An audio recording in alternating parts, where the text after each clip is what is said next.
All right. Okay, guys. As you know, we do the hot matches where we have a little hot potato game with the matches in the beginning with elimination rounds, and the consequences play out here in the interview. The winner, the last man standing, will start off the interview with Mr. Paul Preston, and we'll have him to himself until the second place person is brought in, third place, and then this time. I'm the loser. It's my show, and I get to come in at the very end of the interview, but that's okay because it is a game and we love it. That's how it goes. And our winner today was Double D. So, Double D, I'm going to get the hell out of here, and you go ahead and introduce our guest and get us started. Well, hello, everyone. And from now on, I'm going to be talking like this in my sexy voice.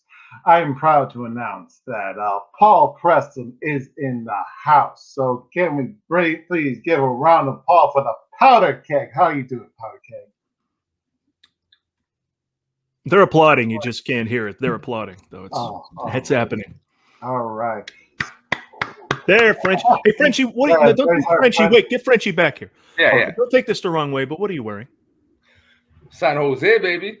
Okay, that's respectable. Because I really was impressed with Wade's attire, right? Okay. But then I had to make sure you weren't running in contrast to him, but that's okay. Sharks are okay. I'm Canadian. Hockey is a religion. I have to follow the religion if they come after me. Why are you rooting for San Jose? You got Winnipeg. I'm not rooting. Toronto. You got. Oh, bro. I got Canadian. I'm not rooting for anything except for the Canadians because I'm a Montreal boy. But I'm a guy. I love jersey fashion, and I've been collecting for like two months now. It's been an obsession, but I'm in it for the fashion, not the teams. Man.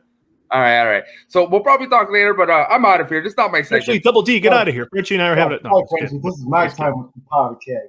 So, Paul, my first question for you is, what made you want to partner with Ben Goddard? Well, first of all, I need to say that was a very well put question. Thoughtful and calmly delivered. I tune into the show and it's two guys yelling at each other. It's like if Skip and Shannon, Undisputed, actually hated each other instead of just putting on hating each other for the show. It's like, do not pardon my interruption. Suck my interruption would be more like what this show is called. But anyway, and then the dude just busted into the show and he's like, I got shit to say. I mean, everybody. This must be my time with you. I don't know why Frenchie's coming in here with you. So I don't know. Well, then the other guy. I want to have a one-on-one person. Dagan or whatever his name is, he was just like, I got shit to say too, and everybody's yelling. So listen, Double D, I'm gonna let that go. We're gonna get down to a nice, calm conversation. I was on a show the other day with Ferris and those guys, whatever show that was. Schmo Me the Money. Okay. You got all you after shows are pals, right? You get along. Yeah. And they were talking about different teams and who pairs up well with each other, and think they refer to it as who fills in each other's gaps. So I think Ben and I do that. You know, I'm one of the older folks in the Schmoedown. How can I prove that? I called myself folks, but I've seen half the crap that questions are about in the theater. So, and now I'm studying, which is why my first match went well, because I used to just kind of lean back on studying, I'd lean back on my knowledge, but now it's knowledge plus studying, and watch out. Ben comes in as a young hotshot who knows a lot of stuff about inner geekdom, and that's great. So putting inner geekdom slices on that wheel really leans towards benefiting these inner geekdom players, because they can put something on there that might stick it to their opponent and it'll be a strength for them. So that's kind of fun to have those, because I'm not an inner geekdom competitor, but to have those skills on board what I do, we fill each other's gaps nicely. That's what I'm saying. Plus, isn't he cute? Isn't he just cute? Yeah. Sorry. So I guess we're joined with Soda. So Soda. Here it is. People just yell and jump in the show. What kind of crazy show is this? Well, we do have a game that we do, and whoever gets eliminated first has the least time with you, and whoever wins has the most time with you. So gotcha. I won, so I got the most time. Yeah, I'm stuck. That's it? You just got one question, and we're done? We have to have enough questions for all around. I do have more if we have more time. But. Double D, I don't even know what your name means. Dan Dolinsky, so double D. That's disappointing. I went somewhere else. Soda, what do you got? Besides a Flames jersey, at least you represent Canada. That's more. Well, I was going to ask, what team do you like? Here's the thing. When I worked for Disney, I worked on their cruise line 20 years ago. I was big into Paul Correa and Teemu Selanne. Nice. So I easily become a Ducks fan because Disney owned them at the time. And so that's how I became a fan of theirs. Yeah. And I followed them all the way up through their Stanley Cup win out here, which was fun. But I also got a soft spot for the Blackhawks. And unfortunately, when I lived in Chicago for 4 years, they were not so great, but cheap tickets, fun time, go down and just watch a game. Then they became great for a run too there for a while with Patrick Kane and I remember because I'm a Canucks fan and that's when they were playing. I'm putting a Jets shirt, okay? No, I'm not happy. Canada's happy. Yes. Get him out of here. Yeah, the reason why I was asking is because Lou got his jersey fashion from me because I own jerseys for every team. So I was gonna try to sneak on one that you named a team. I was gonna go wear it, but a little hard on air. Because I do have a Mighty Ducks era Paul Correa style jersey.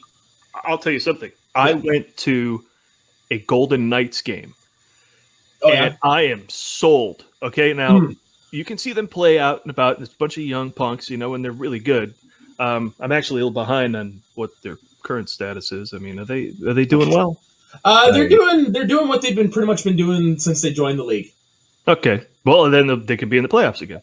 Yeah. I need to get back on that train because that game, first of all, it's a whole parade from the New York casino over to their arena. And talking the mascot out front, the girls, full showgirl outfits, a band playing music, and it just goes through, winds through all the outdoor. There it is. Jesus Christ, Lou. It's insane. It is such great energy. And then you get to the place and there's like a huge throne with like a whole party and all these drums and stuff up in the corner, and they do this huge video where this knight is chasing down I don't know if you've seen any of the they play it in the telecast, but on Hockey Night Canada, I think. It's pretty cool. And then the whole video, there's like a flash of thunder, and it starts playing out on the ice, and so there's a whole there's like 90 minutes of show, and then if time remaining, hockey. It's great. It is great. And to answer your question, Vegas is currently second in their division behind Colorado. All right, I need to get the Colorado, yeah. Colorado, they're playing like they're on, like they're gonna win. Well, you couldn't deny the years when they were just dominating, So. Oh God, yeah, that was the years I started watching hockey, which would have been the Joe Sakic, Peter Forsberg, Patrick Waugh years. I remember, I was the year they won the cup in 2001. I was, because I'm also from Quebec, I was visiting family, and so I was in Quebec when they won, and the head coach, Bob Hartley, was from my mom's hometown, and unfortunately we left the day before the Stanley Cup parade in Hawkesbury. I was so mad.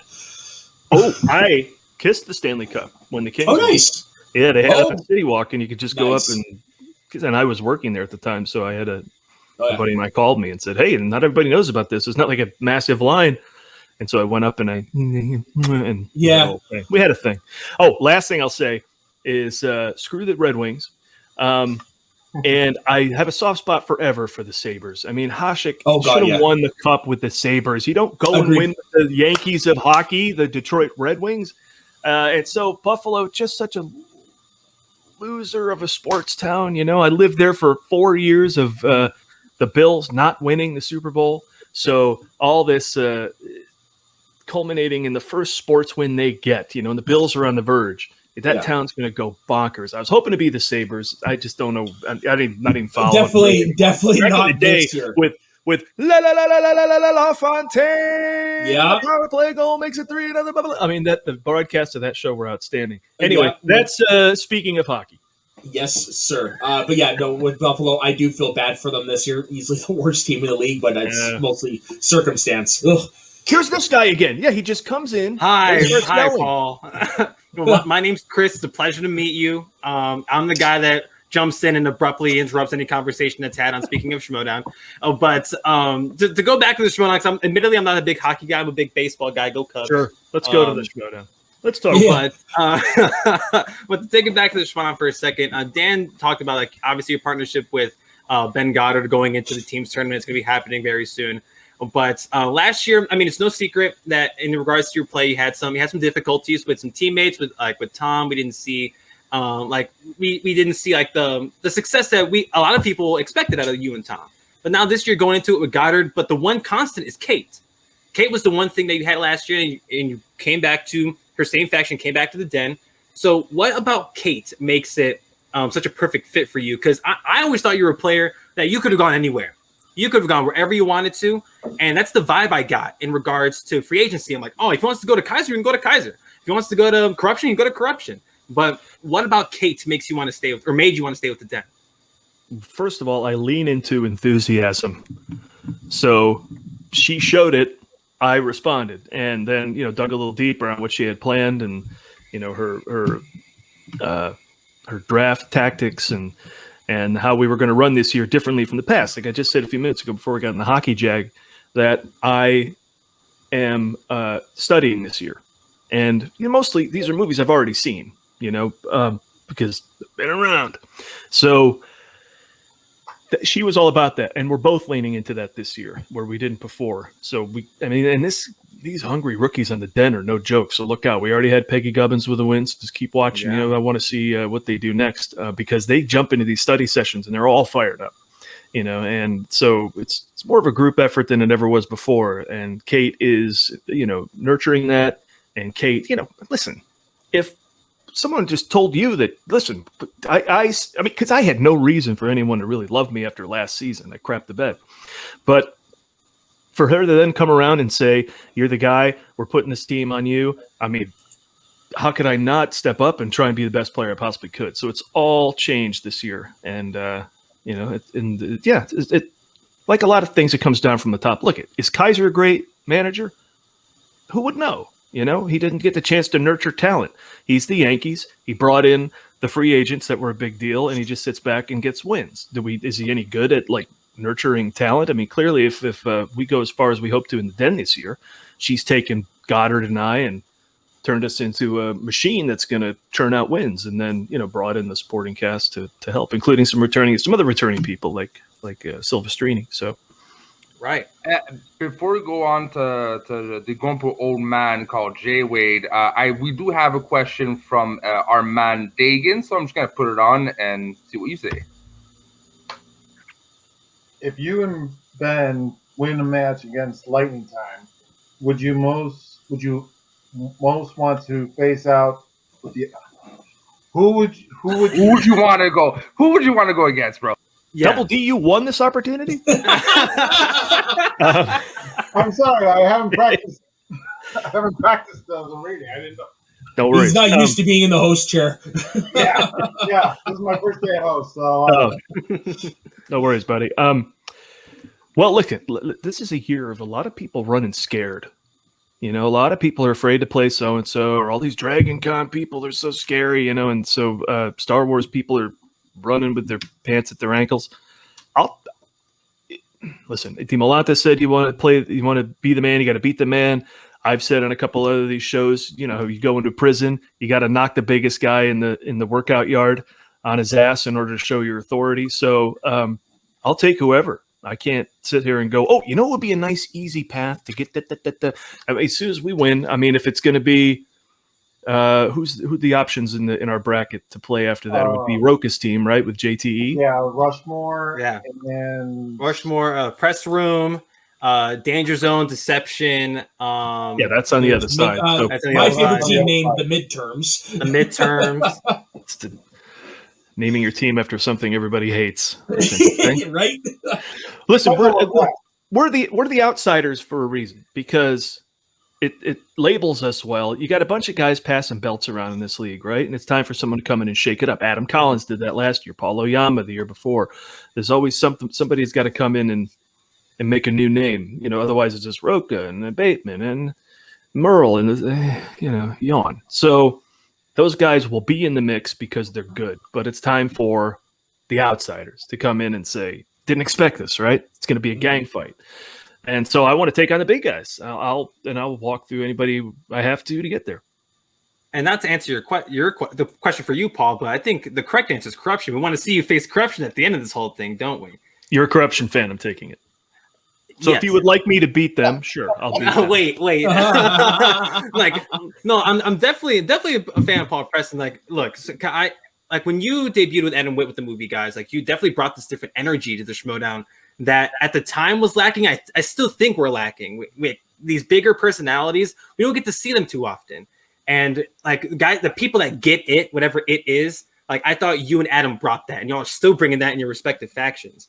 So I mean, I like to see personalities against personalities, right? And if that's you against corruption, or you and Rocco face off against each other on that side of the bracket, I'm all here for it. Well, that's there was a lot to say there. First of all, yeah, I'm a big fan of the Attitude Era of wrestling. I watched it hardcore. I lived in Chicago. Oh, here comes a jersey or something. Okay. Nope. Oh, nice. See, there we go. Damn right. I was living in Chicago at the time, and I would buy a deep dish pizza on Monday night and watch Raw. And then they're so huge, I'd be still eating a pizza by SmackDown on Thursday. Right. And then you've heard a lot of talk probably about my late wife, Karen, but she ended up working on Tough Enough for season. Oh, really? So, yeah, so she was working in just in the production offices doing transcription and things like that. But she got to meet and work with Al Snow and some other people. And then we got to go see like a couple of matches up in Bakersfield, got to meet Hardy and Angle and all these people, and then went to a pay-per-view when Maven beat Undertaker. A huge sort of, when Undertaker's like, I'll give you this one, kid, Yeah. to try and put you over. And Maven was over for a bit there. And then Then I think the Attitude Era just got to be a bunch of boring white guys. No offense to like Cena, Batista, Orton, but none of them had like a Steven Richards thing or a Val Venus thing or something, or even like a DX thing. So they were playing themselves. I fear that there's some of that going on in the Schmoedown, and people so concentrated on winning they can't balance a character in winning. Whereas I try and do that. And Adam and I, of course, come from comedy. We met doing Second City in Chicago. And so on our movie guys nonsense, we've always tried to mix comedy and movies. And even now, the great part about us being on different factions is it hasn't affected us doing wacky shit like the Star Wars Free for All or the Flash of Genius matches. And we got another little weird video coming up soon. So thankfully, that hasn't hindered our ability to play because we do like bringing all the nonsense as well as the good gameplay. And Adam's getting crazy, doing some crazy training over there from what I'm told. I'm not privy to it. They're trying to tell me at the den, what does Adam know? I'm like, we were a team. Oh, and going back to when Adam and I were a team, we came in and we took Shazam had to score like the most points in history at the time, I think, to beat us. So, I mean, that was after a stumble out of the gate against Inky and the Brain. And that's, was our first match. We were picking wrong categories and kind of stumbling. But then I thought that match was great. But then after that, we were kind of we went our separate ways. And like I said, over at the dungeon, he's got a whole new bag going on. And I'm not sure exactly what it is, but I'm excited to see the results. Wow. What was your question? Thank you for getting to me, sir. I appreciate it. No, thank you for your time today. First of all, wait. Let me interrupt. Pardon the interruption, but select the interruption. I gotta ask, how old is Old Man Wade? Like, this has got to be some kind of joke that you're old. Frenchie says I'm like an old man, and I don't know. I suppose he envisions me out there yelling.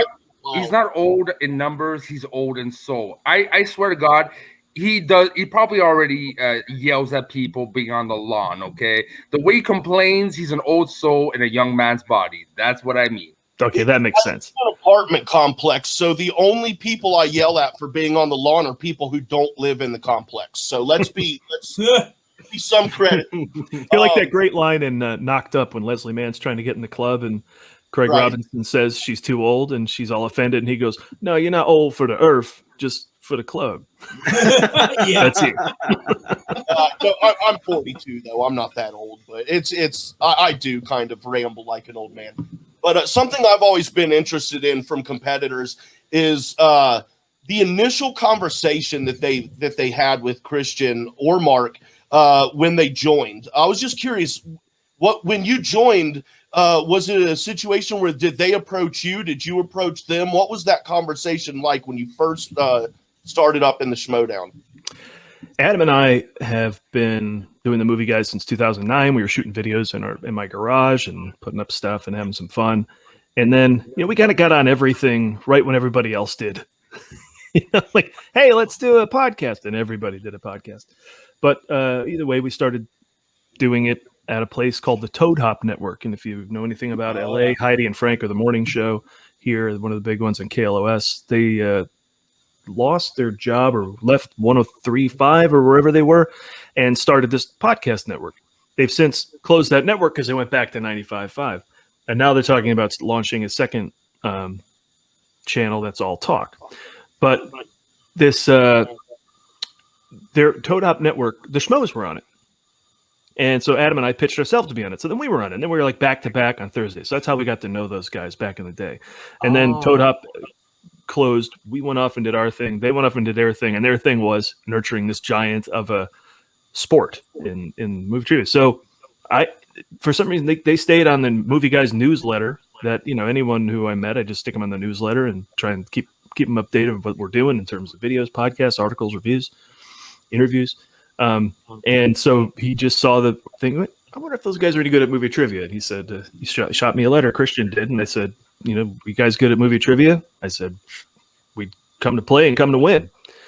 And then it became just refining how we want to enter the league and how we can make the biggest impact, which originally and still kind of is win or lose, be memorable. Although now there's a little more emphasis than there was before on wanting to win because I've gotten into the mix and see that I'm pretty good if I don't screw around. So now I think I've found that nice balance between comedy and playing the game well. If you saw the last promo I did, it was weird. I was going to say, speaking of which, how did that DVD sandwich taste? That was awesome. It was wheat bread and low-fat mustard, so it was good. It wasn't splurging. It wasn't like I had beef and, an Italian roll. Come on. What was the movie? You remember what the movie was? It was blank. I'm not gonna eat a real DVD. I'm gonna waste a real DVD on a bit. That was just a blank. I put it upside down, It's a good point. Because the dating problem is like I'm getting. Just think or find the worst movie in your collection and just eat that. As like, I know, but that's the problem, and that's still something I'm overcoming in the Schmoedown is like trying to know facts about horrible movies. It's a thing, It's like in Indiana Jones and the Kingdom of the Crystal Skull. I saw it once and just actively worked on trying to forget it, and now I got to remember all that crap for I got to watch it again. I don't know if I go that far. It would have made my day. I don't hate it that much, but there are some things I might I am not you. It's the CGI that bugs me the most about the movie. But when you did that promo, it would have been awesome if it was a Limitless DVD. That Bradley Cooper movie where he ingests the pill and knows everything. Oh, I thought you hated that movie. I'm like, okay, but the bit. Oh, no. I'm talking. The comment was Crystal Skull. It's whatever, but it's the CGI that I didn't like about it. If that makes sense. If I bought a Limitless DVD for this or Blu-ray, then I'm investing. And who wants to? I don't want to have a budget. I don't want to have a budget doing this stuff. Agreed. I would invest for the bit. the next time Paul Preston plays in the movie Trivia Schmoedown, I mean, after that win against James White, congratulations, by the way. Thank you, when you do play next, whenever that is, or whoever you play next, I will happily invest in the Limitless DVD for the bit. But no, is there someone the next bit, bro? I got tons of bits. We can talk. I'll hit you up. But the thing with you beat James White. Like James White obviously was a guy who just got unlucky in this competition, and you added your name to that list, right? Like he played top tier guys, he lost the top tier guys. Like, I mean, Frank Moran, no diss to the guy, but he was probably the weakest he played of the bunch. But now moving on from White, like who are you looking at in regards to like either the top 10 of the rankings, or do you want to go against a guy like Bateman who's out here talking his smack, or you want to go and find your way into that whole like Chance Ellison type of thing, and Brendan Meyer maybe he's coming off a loss, but he's still like a higher ranked competitor. Who are you looking at, or where are you looking at in regards to your next match? Well, I have a feeling. First of all, I called out Bateman a little bit after my match because in the off season, I think about the tentacles he put out there into every team, talking and interviewing everybody. He's probably just gathering data about everyone and not being honest about who he would want the team with, obviously, until you saw who it was, the easiest Scottie Pippen choice to make. But then I think it would have to be someone probably who's also won this year. So that limits the field a little bit because we're all trying to gain on the next, get to the next step as we work towards a number one contendership. So, yeah, I mean, Kevin Smith just won. I mean, how fun would that be, right? Oh, God. Yeah. We'd have some fun. Yeah. We'd have a good time. Yeah. If you're talking about mixing comedy and skill, that's going to be a match for the ages of that. Yeah. Well, that'll definitely be memorable.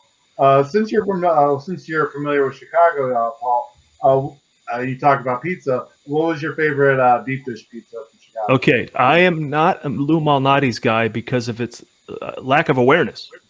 When I lived there a long time ago, over 20 years ago, it wasn't a thing.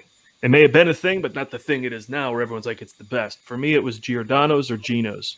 Nice. I worked at Gino's East. It was good. The cornmeal crust wasn't quite as much a thing I enjoyed as Giordano's. So Giordano's is my jam. I've had it sent out here frozen.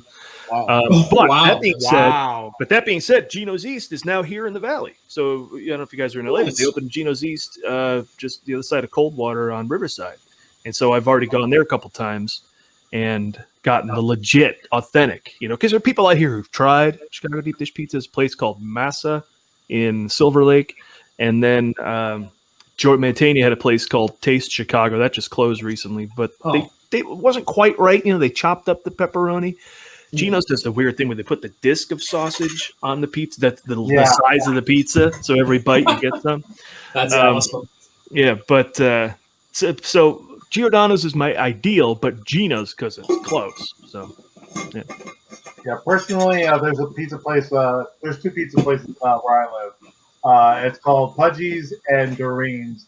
I preferably like Doreen's because they have a barbecue chicken pizza that's thin crust. But I love the Pudgy's sauce. You can taste all the ingredients that they use. It's just like, mwah. Where do you live, Double D? Chicago. Where? Chicago. I live in Chicago. And you're eating Pudgy's? Yeah, outside of Chicago, like real close to the Indiana border. I grew up in upstate New York, and they had a Pudgy's. I'm wondering if it's the same franchise still hanging on because this was a mom and pop shop. So I think it's a coincidence that they used to be a little mini chain called Pudgy, but it wasn't deep dish or anything. But no disrespect, but nothing beats a Hawaiian pizza. I'm just saying. Dude, okay, French, you got it here. Dude. I'm not a Hawaiian hater, but it's not my first choice. Well, that's the thing. Here's the deal. Everybody out in LA, these New Yorkers who live out here, and they can't stop talking about their damn pizza. Relax. Stop it. There's Peggy Gubbins is joining. Hi, Peggy. We want to get her take, too. What Peggy, put in the chat, please. Gino's Peggy knows what's up. Or Giordano's or Lou Malnati's. Now, she's younger, so she may have a Lou Malnati's thing. But where was I going with this? Oh, I wasn't. I forget. So not to blow your mind, but I had this pizza last night. I guess it's Canadian only because none of these guys have heard of it. It's a KFC popcorn chicken pizza from Pizza Hut. It's popcorn chicken. Yeah, I was really high when I had it, and I'm paying for it this morning. There are no excuses to have shit like pineapple and fucking chicken and ham. Wait a second. Now, Double D dropped the barbecue chicken pizza. Now, in Chicago, I also worked for a place called Bertucci's. Now, Bertucci's is brick oven pizza. It's really good. There's a lot of places that are like it now. Word. Respect, Peggy, respect. Any place that serves barbecue chicken pizza, I will give it a day in court. I mean, I go to a bar, they got it. I'll try it anywhere. And a lot of places do pretty well by it. I mean, Bertucci's had the caramelized onions as well as the barbecue chicken. I mean, it was really good. But, so I think out here, because we don't have a great pizza like a New York pizza or a Chicago pizza, our thing is gourmet pizzas. It's putting ham on it and pineapple, all this interesting tastes and risks and experiments, and a lot of them pay off. I think a lot of them, not all of them, but we got to have something out here in LA that's there's I know how everybody feels about Hawaiian, but I've had a Hawaiian barbecue chicken pizza that actually was really good. Barbecue sauce and pineapple, surprisingly a good combination. I can imagine. And I'm just saying the best pineapple because look, I'm a pizza restaurant manager and call center director. Okay, so I know my fucking pizza. The best Hawaiian pizza you can get is pineapple, bacon bits, jalapenos with garlic sauce instead of tomato sauce. Best shit ever, man. Go back off screen, dude. Yeah, Jesus. I was with you up until the garlic sauce, but I can't have garlic, so it's a no-go for me. Wow. Yeah. And he wants to brag. Dude, I had Pizza Hut last night. That shit sucked. I couldn't even warm it up in the oven and get it to taste right. The worst pizza ever. It still might work, so I'm just saying. Not for a lot of comments like that. At least he's on it. Eh? Yeah. And he was just promoted, too. See, Taco pizza is taco pizzas are good. I've had pierogi pizza as well, which is really good. what the hell? Look, so I'm as a Northwest Indiana boy, no stranger to Chicago, but I am like Giordano's is the way to go. That's where if you're gonna spend some money, Giordano's is where you're spending your money. Yeah, Gino's East is definitely a jam too. So Peggy 100%. But damn, out of the big chains, bro, like you're not going to Illuminati's first. You know, that's like the touristy. That's where if you're not from Chicago, it's like, oh, I want pizza. You're going to Illuminati's, I guess, by default.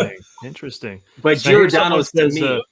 None of y'all mentioned Uno's. I've had it. That's another good one. Chicago, but I was under the impression that was like one of the top places, and none of y'all mentioned it. But I've only been to Chicago like times. Look at someone already said, welcome to Speaking of Pizzas. So should we get back to talking about hockey? Yeah. I was before we get back to all that, there's nothing that beats a pizza cooked in a stone oven. Yeah, we got a place here in Dayton Yeah. that has a stone oven, Old Scratch. Dude, Mhm. good shit. That was Bertucci's in Chicago, which may or may not still be there. I'm not sure. Yeah. That whole downtown area was changing. In my small ass town, we just got one that opened up called Mia's Pizza. That's pretty damn good. So Schmoedown, yeah, that's a thing we like talking about. Wait, Yeah, let me cap the pizza talk. I went to Italy in 2012, and the best pizza I've ever had in my life was at a small plate, like little cafe next to where I was picking up the ferry to go over to Naples. It was so cliche, but the best pizza I ever had was in Italy, in Palermo, in Sicily. What was it, if I may ask? It had prosciutto on it. It was really good. Oh, So that's what made the difference was the prosciutto? Was that it? Maybe, I don't know. And then the cheese and oil, and it might have had basil. I dude, took a it's photo. been of 9 it. years. It's been 9 years. But I remember it. But I don't think I ate pizza with prosciutto on it otherwise very much. So Yeah, I can't say I've ever had that. But yeah, back on track here. I could go on about pizza, actually. Right. But we got about 10 minutes left here. You guys, let's bring up the pay-per-view match last night. First of all, Paul is a competitor, sitting back and watching people that you could very well be playing in the future last night, like Kevin Smith or Stacey Howard, whoever. Well, what were you I assume you've watched it last night. I shouldn't just ask you questions with that, assuming like that was it. Assuming makes an ass out of you. Anyway, this is what happens when I try to think. This is why they called me Old Man Wade, I guess. He just rambles. But Short-term memory kicks in. As a competitor, what were your impressions from the pay-per-view? We're all great on our couch. I've killed playing Schmoedown on my couch watching a match. I looked down at the points I scored, and I could have beat both the people in the match. Last night's title match was tough when you got to round 3. I thought 1 and 2 were pretty. I could hang with 1 and 2, and 3 was pretty interesting. There you go, like the Nanny Diaries, huh? Like I was telling you, these bad movies. I don't know if it's a bad movie, but I haven't seen it because it didn't look like a good movie. Yeah. But those are the kind of movies I got to dig a little deeper on and understand more because there's going to be questions out there. So that one was rough. And the 5-pointers, I think I got one of the 2 of them that they had. So I think if I got Merle's line of questioning, I might have beaten Adam maybe. But they both played great, just as they did before. Didn't take it to OT this time, but they can't always. They can't all be Damon DiMolanta. But I thought they were super entertaining. And yeah, the Smith-Howard match was not as close as I thought it would be. Stacey's got a great record, and she has this history of making these amazing pulls out of thin air. And Love and Mercy was one of them yesterday after a couple of JTEs. I knew that one right away, but I'm like, oh, she doesn't know that one? And then she did. I was like, oh, Stacey has what she does, so you got to watch out. But I was shocked it didn't go into a longer match. But that's what I thought of the two of those matches. I really liked her challenge with Kevin's bonus question because he said the life and times of Harvey Milk. I'm like, no, it's not. And then Karloff gave him the point. I'm like, what? And the argument I would make, and I think she said it in the series of arguments they made, that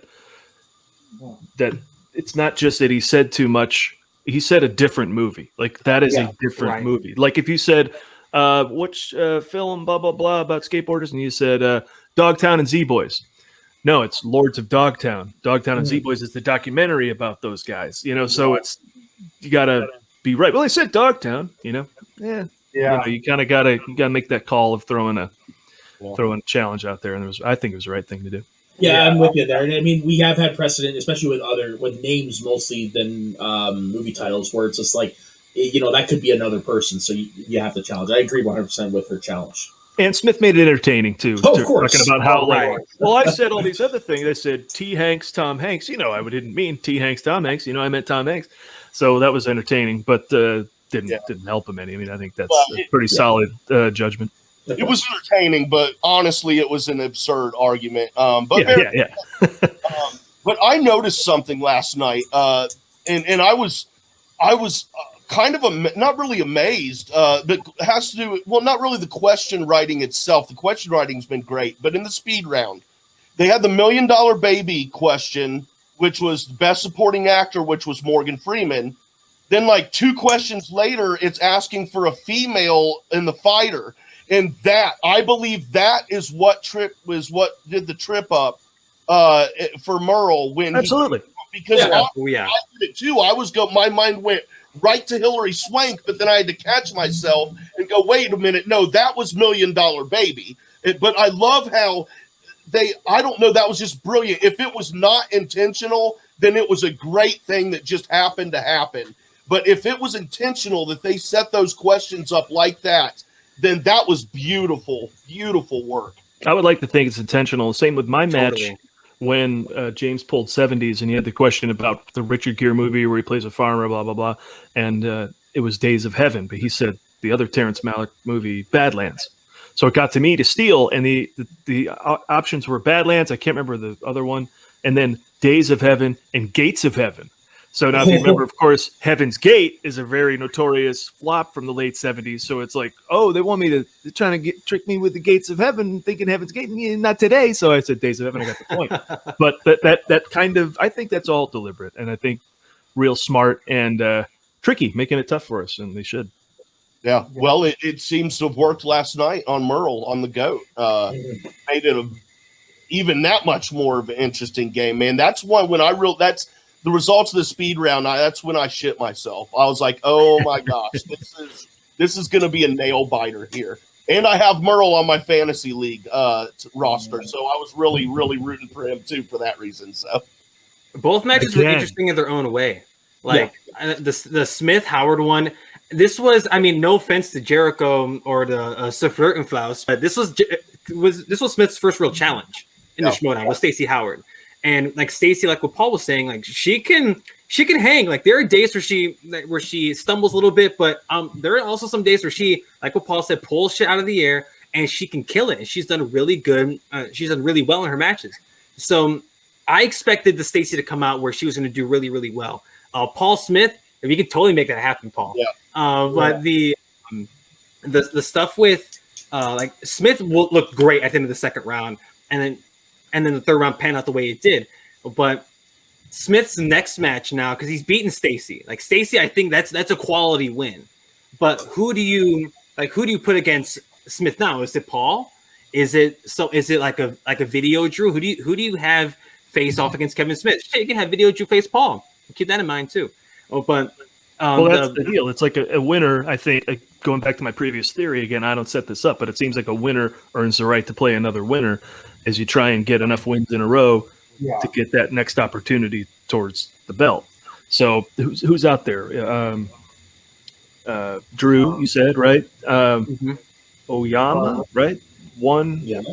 Oyama beat Bibiani. Brendan. So a lot of good players. And so, if you still don't think, I mean, Stacy was what, 7-5 or something like that. I mean, that's decent records for Kevin to take on. If Quality people win, think, yeah. if people think Smith hasn't like arrived yet, then if he can beat anybody else that's out there, then he will. Oh, for sure. And it makes me kind of wonder, like, you could tell he was little influenced last night. So it makes me wonder if he wasn't on that, like, how focused he would be. Yeah, well, I mean, he said it's helped him out, right? He says, That's fair point. or clearly the record shows. Yeah. But then again, maybe we should start, looking at doping. And doping, is, like there's all these sports, it kind of brings them down. Oh my God. Somebody in the Schmoedown got a hold of the Limitless pill. We look into doping, and suddenly there are like 2 competitors left. Yeah, no kidding, man. All right, and that's about it for today, guys. Before we go through our plugs here real quick, Paul, thank you once again for your time. You want to go ahead and plug anything at all? What you got going on, social media, anything? Have at it. Well, first of all, I want to say I'm impressed that you guys have an end time to your show. Yeah. There's so many shows that are like, we're on our 5th hour. Let's keep going. Yeah, I'm like, that's why I'm here. That's why I'm here, my friend. Frenchie's like, put the cord down. Oh, yeah. Yeah, well, I'll plug, of course, the Ford Fiesta. Adam, like I said, the Adam and I still get to do nutty stuff, even though we're in different factions. And the Movie Guys' latest podcast is called The Ford Fiesta. It's everywhere. Just search The Ford Fiesta, Apple Podcasts, Google, Pandora, Podbean. TheMovieGuys.net is the website where all of our nonsense is. And The Ford Fiesta is a look at every Harrison Ford movie. Each episode is a different Harrison Ford movie, going chronologically, starting with Dead Heat and a Merry-Go-Round 1967 on through the last year's Call of the Wild or whatever he puts out next. Shit. And this, where we are now, is super fun. We just did Dead Heat and a Merry-Go-Round, Love, A Time for Killing, and Journey to Shiloh. Next up is Getting Straight. These first 5 movies, like, what are they? We have a lot of fun with them. And then we get into, then it's American Graffiti, then The Conversation. Then Star Wars, there's no joke after that. So it's a fun show, and it's only going to get better as the movies, because we know more about the movies and have a lot of fun with that. So at The Movie Guys everywhere on social, look for the Ford Fiesta and themovieguys.net. Thank you. Yes. Real quick plugs, guys, because I'm actually going to be heading over to Schmoes of the North directly after this and helping out with Mount Schmoedown over there. So Soda, who is also from Schmoes of the North, thanks for being a guest co-host again here. Of course. So you can find me over on Schmoes of the North on various shows over there. You can also find me on Media Sweaty Network on 3 shows over there as well. And then later tonight, I am guesting on something with Chris here, who I'm going to let plug on that one. Excellent. And Chris, take it away, bud. Yeah, you can follow me on my Twitter handle down here at C Anthony Lopez. You can catch me on the WAT Real 2E's Entertainment YouTube channel. That's where I have my Schmoedown after show called Spin from the Reel every Monday, 8 p.m. Eastern, 7 p.m. Central. My wrestling podcast, that's every Friday. We did that yesterday. It was a little WrestleMania prelude because WrestleMania is this weekend. And as what Soda was alluding to, we have our WrestleMania watch-alongs tonight. So if you are watching the grandest stage of them all, come hang out by our channel. And if you have trouble finding us, just type in Spin from the Reel R-E-E-L, Schmoedown, and you'll find our videos and our channel. So come check us out. I thank you guys for having me on the program again. Paul, it's a pleasure meeting you. And this is great. Yeah, same here, Paul. It was a pleasure to meet you. And Double D, not for that reason, but although I think about that too. Yeah, you can find me on Twitter simply at Dan Walensky. And you can find me here every Saturday on Speaking of Schmoedown, running the numbers for everybody and telling how people did well or how people poorly they did, and maybe making some predictions along the way. Yep, and y'all can follow me at JWade1134. That's the letter J, WADE1134. Also on the stereo and at the JCast Network on stereo and the Twitter. This is the week of the Den. We got Thomas Harper as guest next week, then Jess Schloth on the 24th. And the 24th, we got a couple of really kick-ass guest co-hosts, and it's going to be a lot of fun that day, some announcements. So, everyone, thank you so much for being here for this week. Speaking of Schmoedown, Until next week, everyone have a great and safe week.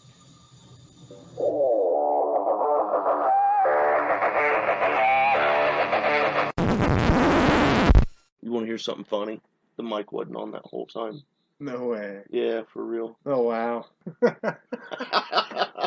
So smooth.